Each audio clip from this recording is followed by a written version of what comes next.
Rick. Chapter 1. It was a typical afternoon in the city of Willowbrook. The sun shone dimly in the cloudless sky, casting a warm glow over the quiet streets. The classes had just ended, and students poured out of the building, their chatter filling the air. Among them was Rick, a not-so-popular guy slowly walking out of the college gate. He had a mop of unruly brown hair that seemed to have a mind of its own and a perpetual look of drowsiness in his hazel eyes. Rick adjusted his spectacles and lazily walked towards his apartment, all alone. "Hey, Rick." As Rick walked alone, someone called out to him from behind. Not now. Rick's face dropped even more when he heard the voice. It was his worst nightmare. "You were again leaving me behind." How rude. The girl walked up to Rick and smacked his arm playfully. "Don't play around, Emily." Rick looked annoyed. Emily Clark had been his closest friend for as long as he could remember, and secretly, he had carried a crush for her that seemed to grow stronger every day. However, Emily had a crush on some other guy, and this made things unbearable for Rick. "I have my part-time job to be at. I don't have time right now." Saying this, Rick turned around and walked away from Emily. "Hey, wait up. Don't leave me behind." Despite the cold shoulder, Emily followed behind Rick. "Where is your bike?" Emily asked as she strolled alongside Rick. "It's in the repairs," Rick said. "So, are we taking the bus?" Emily asked. Both she and Rick lived in the same apartment complex. "Do you think you can walk 5 miles? Rick asked, sarcasm evident in his voice. By this time, the bus had also stopped in front of them. Rick got on the bus and pressed his card twice, paying for his, as well as Emily's ticket. He is such a good friend, Emily thought. Rick may act indifferent, but he surely cares about her. Emily slowly walked behind Rick and sat silently beside him. Rick tried to pay not much attention to Emily. It was hard, but he tried to. He turned his attention outside, focusing on the beauty of the journey, and enjoying the gentle breeze on his face. Finally, the moment which Rick dreaded the most arrived. Emily let out an exasperated sigh, tossing her hands up in the air. Just don't understand, Rick. I've been trying so hard to get Roy's attention, but it's like I'm invisible to him. I mean, what's wrong with me? Am I not beautiful enough? Am I not good? Huh. Rick's heart sank hearing Emily's words, his own words, echoing silently within him. He had already told Emily how much he cared about her, expressed his love through his actions for all these years, but Emily never saw him as anything more than a friend, and he could do nothing but hold himself. He did not want to destroy whatever little they had between them.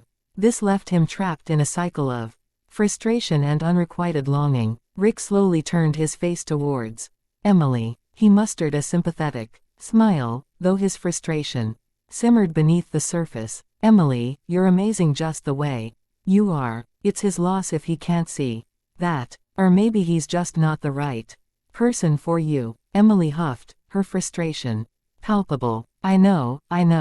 But it's so hard to let go. I keep hoping that someday he'll finally notice me and realize what he's missing. It's like I'm stuck in this endless loop of disappointment." Emily nodded, her expression filled with disappointment. "It really is. I thought we had a connection, you know. I tried to have similar interests, and we've even had a few great conversations. But it seems like he's always preoccupied with something else." Trying to offer some solace, Rick gently said, "It's possible that he's just going through his own struggles, and isn't fully aware of your feelings. Sometimes, it takes time for people to realize what they have right in front of them." Emily's brows furrowed, and she looked at Rick with a mix of confusion and curiosity. "I know what he is struggling with," Emily scoffed. "Isn't the struggle, Miss Megan?"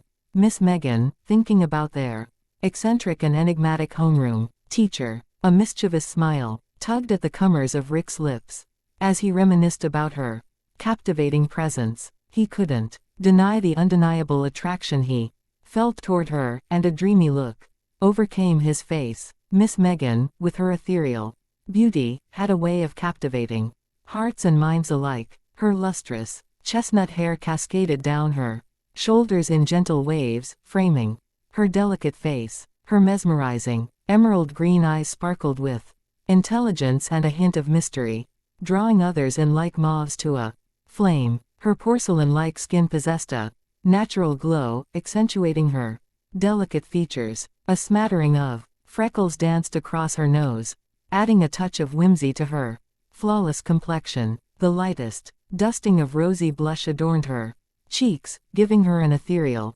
otherworldly radiance. And her smile, wow, well, it was not the most appreciated and ogled part of her body, but it was truly beautiful. What truly stole the breath away of everyone was her nice, perky ass and those giant melons. Only after someone somehow managed to look away from them could he appreciate her smile and beauty. Miss Megan had a grace and elegance that were unmatched. Every movement was fluid and deliberate, as if she were a living work of art. The way she carried herself with poise and confidence made it impossible for anyone to tear their gaze away. As Rick's thoughts drifted to Miss Megan's enchanting presence, he couldn't help but feel a physical response to her allure. His mouth watered involuntarily, and he quickly wiped away a droplet of saliva that had escaped his lips, embarrassed by his own visceral reaction. See, even you are drooling thinking about her. Rick's actions did not escape Emily's notice, but she knew it was not Rick's fault. Even Emily found Miss Megan attractive. Ahem, it's not like that. You don't lose to Miss Megan in the slightest, Rick said. He said that, but even he knew that he was lying. Emily was beautiful, but even she paled a bit in front of Miss Megan. I know, you don't need to lie to me. I know who I am up against, Emily sighed. You know what? You don't understand how I feel. Yeah, I don't. Rick clicked his tongue and sarcastically shook his head. He has had enough of going with Emily's whims only to end up a crying pillow for her. And they soon arrived at their stop. Rick got off first, followed by Emily. Well, I will leave first, Rick told Emily, and started walking towards his apartment. Wait, but Emily stopped him. What is it now? Rick asked, but when he saw Emily, he found her looking down at her feet, fidgeting with her fingers. Come on, say it, Rick asserted. He knew to a certain extent what was coming next. Rick always had an idea of what was going through Emily's head, but he still wanted to hear it from her. Can you buy me beer? Emily meekly asked. I don't want to be